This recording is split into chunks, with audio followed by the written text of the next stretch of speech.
This honors geometry lesson is from Chapter 3, Section 6, Day 2, on medians, altitudes, and perpendicular bisectors. The objectives are to apply definitions and theorems about angle and segment bisectors.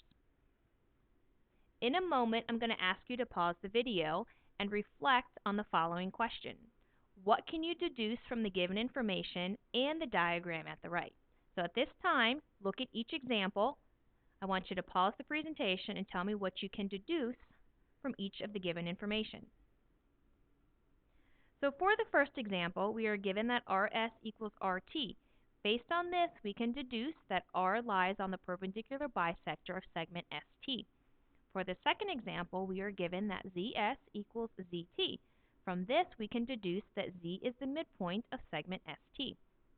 And for the third example, we are given that RS equals RT and WS equals WT. We can deduce the following from that one statement. We can deduce that both R and W lie on the perpendicular bisector of segment ST. We can deduce that segment RW is the perpendicular bisector of segment ST. We can deduce that Z is the midpoint of segment ST. We can also deduce that segment RZ is the median and altitude of triangle RST. And lastly, that segment WZ is the median and altitude of triangle WST. Please pause the video, look at all three examples, look at the information that can be deduced. If you have any questions on how we came up with any of these conclusions, write them down and ask me in class tomorrow. Before we move on to the last two theorems for this section, I want to define what the distance from a point to a line is.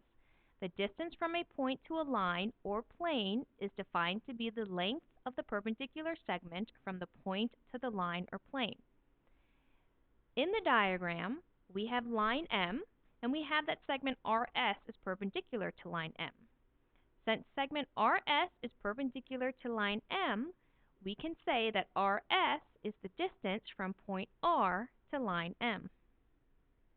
In Theorem 3-7, it states if a point lies on the bisector of an angle, then the point is equidistant from the sides of the angle. Here we have angle ABC and angle bisector BZ. We also have that point P is on angle bisector BZ. So we know the distance from point P to both sides of the angle is going to be the distance of PX and the distance of PY. Theorem 3-8 is the converse of Theorem 3-7. If a point is equidistant from the sides of the angle, then the point lies on the perpendicular bisector of the angle.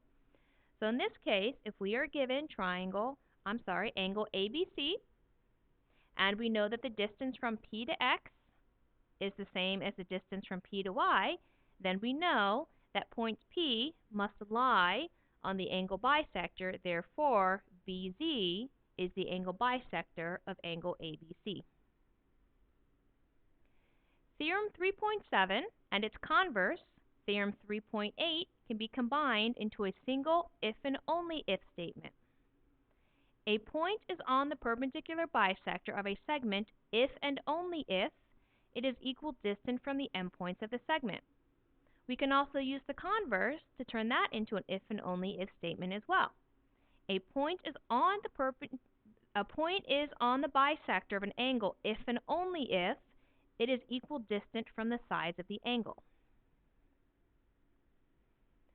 For our next class, I would like you to write down any clarification questions and be able to answer questions relating to Theorems 3.7 and 3.8.